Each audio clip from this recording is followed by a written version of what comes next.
بسم اللہ الرحمن الرحیم۔ السلام علیکم۔ تاریخ انسانی میں یروشلم ایک واحد شہر ہے جو دنیا میں موجود تین سب سے بڑے اور اہم مذہب یعنی مسلمان، عیسائی اور یہودیوں کے لیے مذہبی لحاظ سے نہایت اہمیت کا حامل ہے۔ اس شہر پر کئی بار حملے ہوئے جس کے دوران یہودی دربدر ہو کر رہے۔ آج بھی ماہر آثار قدیمہ ان قدیم کھنڈرات میں موجودہ وہ عمارتیں تلاش کرنے کی کوشش کرتے ہیں جو اس شہر میں موجود تھی۔ حضرت داؤد علیہ السلام کے دور میں یہ شہر تعمیر ہوا۔ حضرت داؤد اللہ تعالیٰ کے ایک جلیل القدر پیغمبر تھے۔ ان کا نام قرآن مجید میں 16 مرتبہ۔ وہ پہلے پیغمبر ہیں جنہوں نے بنی اسرائیل کی بادشاہی بھی عطا کی۔ حضرت آدم کے علاوہ حضرت داؤد علیہ السلام وہ واحد پیغمبر ہیں جنہیں خلیفہ کہہ کر پکارا گیا قرآن مجید میں۔ آپ کو بادشاہت ملنے سے 1000 قبل میں وہ دور تھا جب بنی اسرائیل سے فلسطین کے اکثر علاقے چھین جائے۔ اس وقت بنی اسرائیل کے حکمران حضرت شموئیل علیہ السلام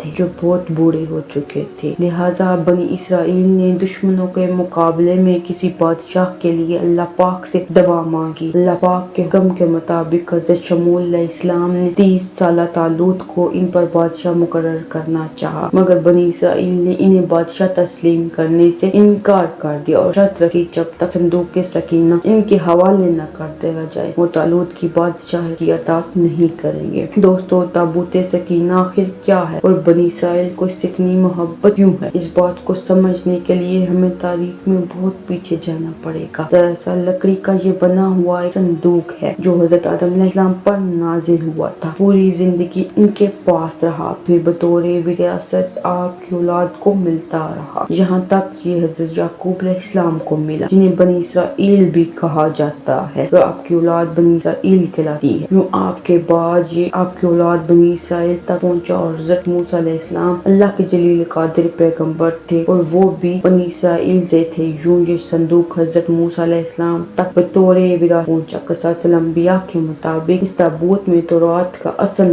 نسخہ پتھر کی 2 تختیاں جو کوہ سینا پر حضرت موسیٰ علیہ السلام کو عطا کی گئی تھی، حضرت موسیٰ اور حضرت ہارون کا عصا مبارک۔ اس کے علاوہ من و سلویٰ کا برتن تاکہ آنے والی نسلیں اللہ کے اس احسان کو یاد رکھیں جو صحرا میں بھٹکنے کے دوران ان پر اللہ تعالیٰ نے فرمایا، کیونکہ جب حضرت موسیٰ علیہ السلام فرعون سے اپنی قوم بنی اسرائیل کو نجات دلوا کر ایک صحرا میں پہنچے تو یہ ایک صحرا ویران صحرا تنہا موجود تھے، کھانے پینے کا کوئی ذریعہ نہ تھا، لہٰذا اللہ پاک کے حکم سے من و سلویٰ کھانا آسمان سے اترا۔ یہ تابوت در حقیقت اللہ کی طرف سے بنی اسرائیل کے لیے رحمت اور برکت کا باعث اور تحفہ تھا۔ انہیں جب بھی کوئی مشکل پیش ہوتی، جنگ میں ہارنے کا خطرہ ہوتا تو بنی اسرائیل تابوت کو سامنے رکھ کر اللہ پاک سے جو بھی دعا وہ قبول ہوتی، یعنی تابوت سکینہ بنی اسرائیل کے لیے بہت رحمت تھا۔ مگر جب بنی اسرائیل گناہوں میں مبتلا ہو گئے، سرکشی اور ظلم و ستم کی انتہا کرنے لگے تو ان کی بدعمالیوں کی وجہ سے اللہ پاک نے ان کو تابوت سکینہ سے محروم کر دیا۔ قوم عمال ایک لشکر بنی اسرائیل پر حملہ کیا، اسے تہس نہس شہر کو کر دیا اور بنی اسرائیل تمام بستیوں کو تباہ و برباد کر دیا اور صندوق کو بھی اپنے ساتھ لے کر چلے اور جا کر کوڑا کرکٹ میں پھینک دیا۔ اس کی بے ادبی پر اللہ تعالیٰ نے قوم عمالق کو یہاں بیماریاں نازل کر دی اور قوم عمالق کے 5 شہر دیکھتے ہی دیکھتے ویران ہو گئے، لہٰذا انہیں سمجھ آ گیا کہ جو کچھ بھی ہو رہا ہے وہ دراصل اللہ کا عذاب ہے، اس صندوق کی بے حرمتی کرنے پر ان پر نازل ہونے رہا ہے، لہٰذا انہوں نے فوراً اس صندوق کو تلاش کر کے ایک بیل گاڑی میں ڈالا اور بنی اسرائیل کی طرف روانہ کر دیا۔ اللہ پاک نے 4 فرشتوں کو بھیجا جنہوں نے اس مبارک صندوق کو اٹھا کر حضرت شموئیل علیہ السلام کی خدمت میں پیش کیا۔ یوں حضرت شموئیل علیہ السلام نے وہ صندوق بنی اسرائیل کے حوالے کر دیا اور شرط کے مطابق یعنی صندوق سکینہ کی واپسی ہونے پر بنی اسرائیل نے طالوت کو اپنا بادشاہ تسلیم کر لی۔ دوستو، حضرت داؤد علیہ السلام نے طالوت کے لشکر میں تعامل میں شمولیت اختیار کی۔ اس وقت دشمن فلسطینیوں کے سپہ سالار جالوت نے اسرائیلیوں کو مقابلے کی دعوت دی، مگر پورے اسرائیلیوں میں کسی میں بھی اس کے مقابلہ کرنے کی ہمت نہ تھی۔ یوں حضرت داؤد علیہ السلام سے مقابلہ کرنے کے لیے نکلے اور اسے قتل کر دیا۔ اس واقعے نے حضرت داؤد علیہ السلام کو بنی اسرائیل کی آنکھوں کا تارا بنا دیا اور ان کے دل میں ان کے لیے محبت پیدا ہوگی، لہٰذا لوط نے اپنی بیٹی حضرت داؤد علیہ السلام سے بیاہ دی، اور یوں وقت گزرتا گیا یہاں تک کہ حضرت داؤد علیہ السلام بنی اسرائیل کے حکمران بنے۔ انہیں نبوت بھی عطا کی گئی۔ آپ ہی نے یروشلم کی بنیاد رکھی، وہاں تابوت سکینہ کی حفاظت کے لیے ایک محل تعمیر کرنا شروع کروا دیا۔ آپ نے بنی اسرائیل پر 40 سال تک حکومت کی، مگر آپ کے دور حیات میں یہ ہیکل محل مکمل نہ ہو سکا، اور آپ کے بیٹے حضرت سلیمان نے اسے مکمل کیا۔ اسی بنا پر اس محل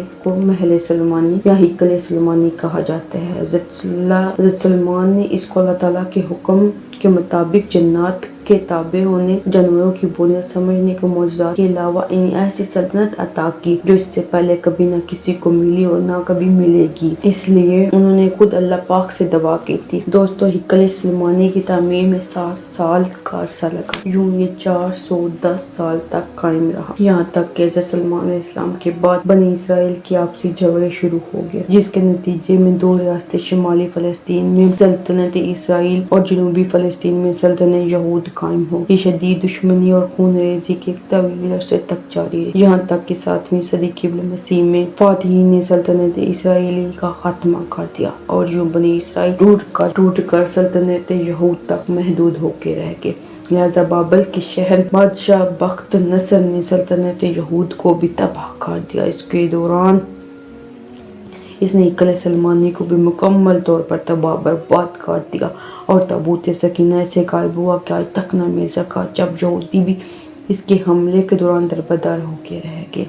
اس واقعے کے 70 سال بعد ایرانی بادشاہ کبیر یا ذوالقرنین، جنہوں نے یروشلم پر حملہ کر کے بنا کسی خون ریزی کے یروشلم کا قبضہ چھڑایا، یوں دوبارہ یروشلم آباد ہو گیا۔ ہیکل سلیمانی کو تعمیر کرنا دوبارہ شروع کر دیا۔ اسی بنا پر ذوالقرنین کو یہودی اپنا مسیح بھی قرار دیتے ہیں۔ اسی دوران ہیکل سلیمانی دوبارہ تعمیر ہوا، لیکن یہ تعمیر صرف 430 سال تک قائم رہ سکی، جب اس کے دوران تابوت سکینہ کو بھی یہاں واپس نہ لایا جا سکا، جو پہلے ہیکل کی بربادی کے دوران غائب ہوا تھا، دوبارہ کبھی نہ مل سکتا تھا۔ اس عرصے کے دوران یہود نے رومیوں کے خلاف بغاوتوں کی ناکام کوششیں بھی کی، لہٰذا 70ویں عیسوی میں رومن حکمران ٹائٹس نے یروشلم کو حملہ کر کے تباہ کر دیا۔ یوں ہیکل سلیمانی بھی دوسری مرتبہ تباہ برباد ہو گیا۔